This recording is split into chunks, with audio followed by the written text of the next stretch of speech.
You're listening to the International Souls Podcast, solo sessions with me, Eric. These episodes are where I share my experiences in my careers, traveling, fatherhood, coaching, and everything in between. The real story is about living with intention, moving with purpose, and staying open to what's next. Here we go.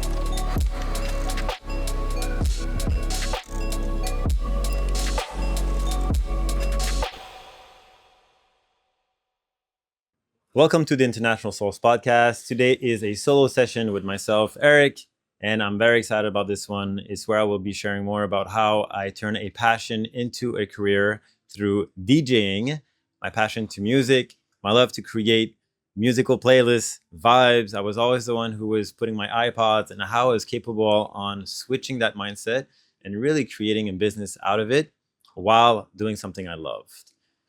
It all started when I was 15. One of my friends came to a party and he brought his DJ gear. So for the first time in a party, I had to unplug my iPod. I was one of the only kids with an iPod back in the days. Unplugged the iPod and he started to DJ. And I was just like, wow, what is this? What is this whole music mixing, music together and beat matching? And I was fascinated. So I just started right away. At that night, I started to DJ with his music, and like it was house music, most of it, like the old golden era of house. And I remember just that feeling of creating the set, creating the beat matching and the whole art of it. I loved it up like instantly, and I was quite obsessed with it. So my friend let me borrow his DJ console. Back then it was a Newmark, and I was DJing with Serato, like the program Serato. And I was just practicing in order to be just better at the next party. But also, I absolutely love mixing. It became such an obsession that I could actually see myself doing a career out of it. Like really my goal eventually, like one day I remember back then, I was probably like 18, 19. My goal was to be a headliner at Tomorrowland. Like that was how much I was seeing myself becoming that DJ. And when I turn around about 2021, I went to New York, and while I was modeling, I decided to step up my DJ game. And at that time, I only DJed a few gigs, not paid gigs, but like people were like started to see like, okay, Eric is DJing. Let me bring it into this party, do this small event, but nothing serious. So I went to New York and I decided to study music mixing, actual mixing with vinyls and then turntables and all that, and then digital turntables, but also producing my own music through Ableton Live, which is a whole program to create music. So it was a 6-month extensive program, 4 times a week, 2 times in the morning for the Ableton to create music, and then 2 times in the evening to mix. That really helped me to build my confidence, learn how to produce music, but also to mix with all these different variation of styles, of genre. And I was in that environment of creative flow with a lot of other DJs, and it was very powerful. So it gave me a lot of confidence. And from that, when I came back to to Montreal for that summer, I got my first DJ residency, which was at this kind of like lounge in Laval, for those who know Laval.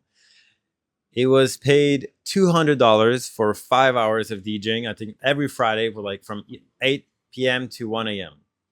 And it just gave me the freedom to DJ my style, which at the time I was very inspired by EDM music, deep house, some like new disco-ish, and yeah, just like that type of a vibe. It was really nice to just first of all finally get paid for something that I was gonna do for free. Like I was willing to do it for free, and I've put so much time and effort behind it that finally someone also gave me an opportunity. And this is a great message. Like if you have a passion, that you don't need to always think about making money out of it, but if you have a passion and you just continue to nourish it, who knows how good you can become, and who knows who will recognize your skills and talent and offer you a platform. So that's what happened to me. And that summer I was DJing. I started with that, but eventually, by being in action and DJing at that place, well, people saw me DJing there on social media or even on place, and now they hired me for other events, store opening, small clubs opening, and here and then, and it started to build my name. My name at the time was DJ Lyric, so Leryck. So pretty much my name, and I put an L in front for my last name. Not really original, but at the time I liked it. DJ Lyric. It did change, and that's how the start of my DJing career happened. At the beginning, it was I started to create this brand of model by day and DJ by night. So every time I would travel, I would now have another skill set, which was DJing, and I could add that value to wherever I would go, and also be like a great either conversation opener or a great way to add value to an event and just say like, hey, by the way, if you guys need a DJ, I can do it. And most of the time I was not really looking to make money out of it. It was really more to be in the room and to connect and to DJ because I really loved it. And I started to get paid more and more for it.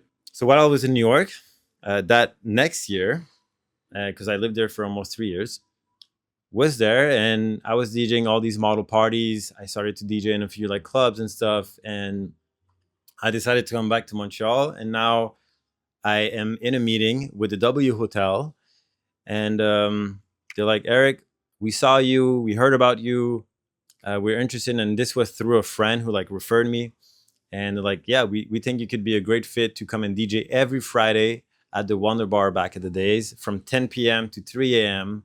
So are you up for it? I'm like, very interesting. So we start negotiating. $325. Now we're went from 200 to 325. $325 every Friday. It was my venue. So I had my first venue. It was called House is Fashion. So I was blending house music with fashion.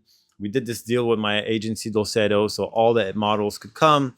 They would have like some free alcohol and like a card, VIP card, that they can have access to different booth and drinks, and it was really cool. So every Friday, my friend would come support me. We would do these really cool parties, and it also gave me a lot more confidence to now DJ in that really like club scene, good sound system, and this environment, because it started out like a lounge, but eventually was full on club, and that lasted for I would say 7 to 8 months, and then really that whole year it opened up a lot of doors in the Montreal scene, and then I started to DJ at all the best clubs in Montreal during that summer, and I was rolling like probably DJing 3 to 4 times a week during F1 Grand Prix, during like all these Fashion Week events and stuff. So that was really nice. So I started at 15, and by the age of like I would say 21, 22, 23, that's when I really started to get more bookings.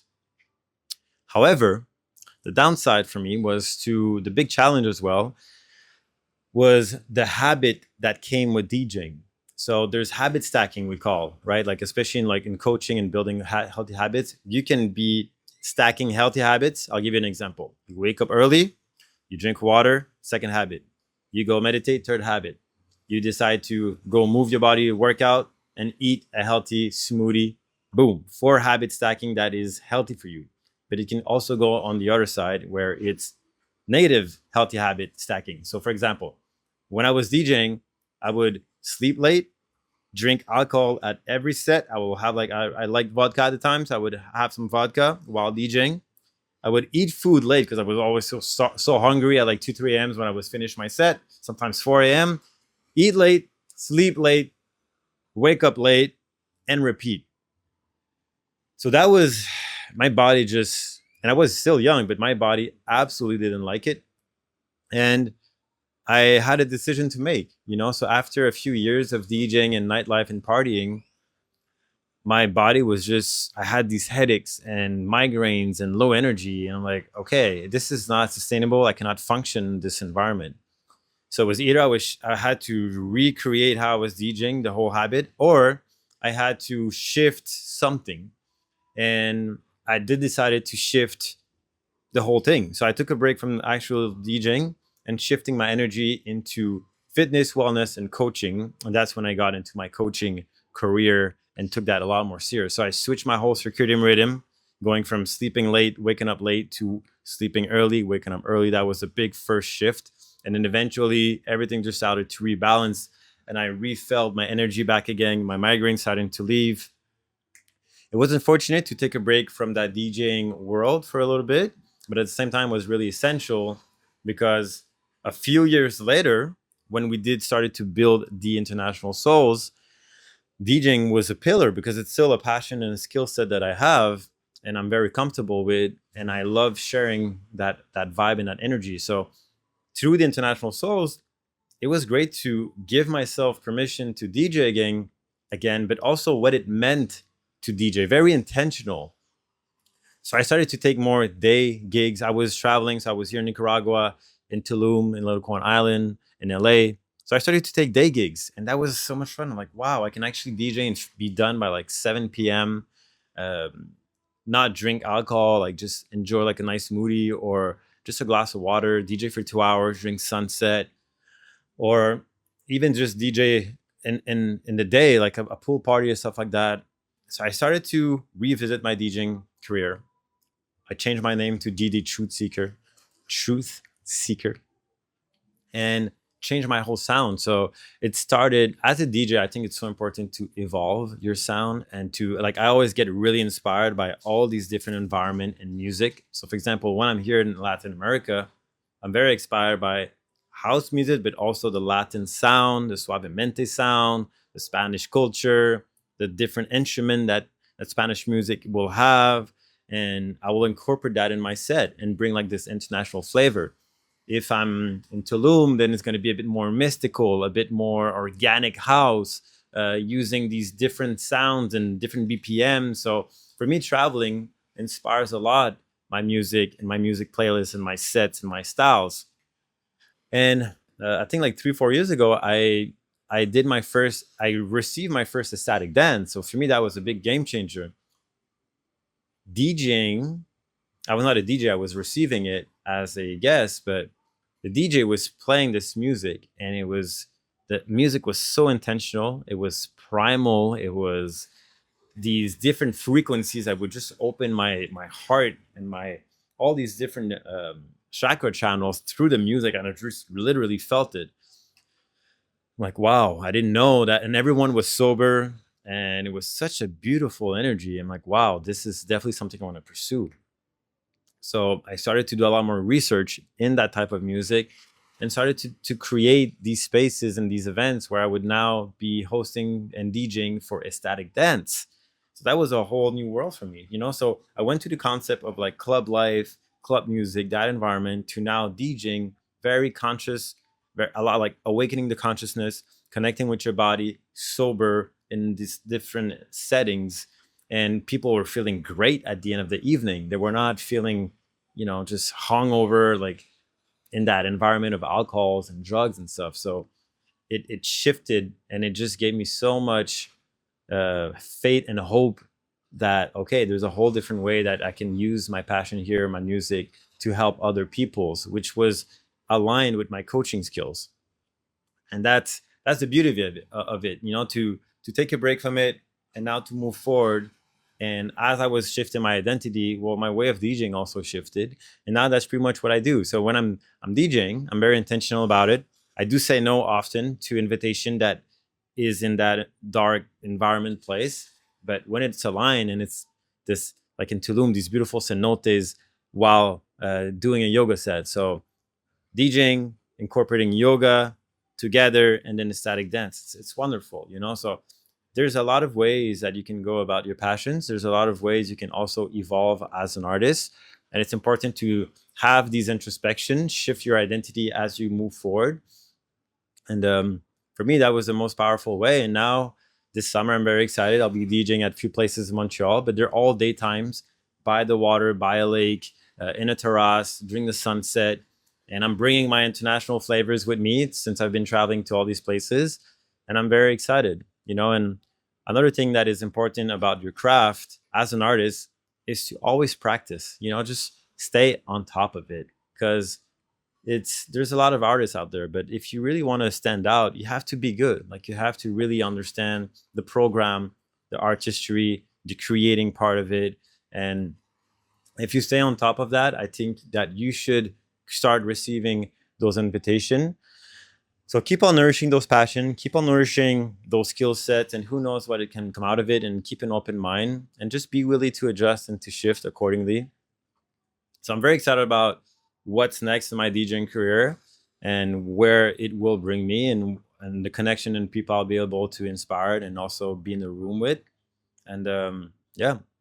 So thank you, music. Thank you, DJing. This was a solo session about sharing more about my music side, my passion with DJing. And by the way, while I'm finishing this, it's how I met Dominique for the first time during a DJ set in Montreal for a Fashion Week after party. So shout out to that person who actually booked me, Donald. You don't know, but that night Dominic and I we met, and 10 years later we're still together. So you never know what your passion can bring you, and can open the doors and people who can come through it.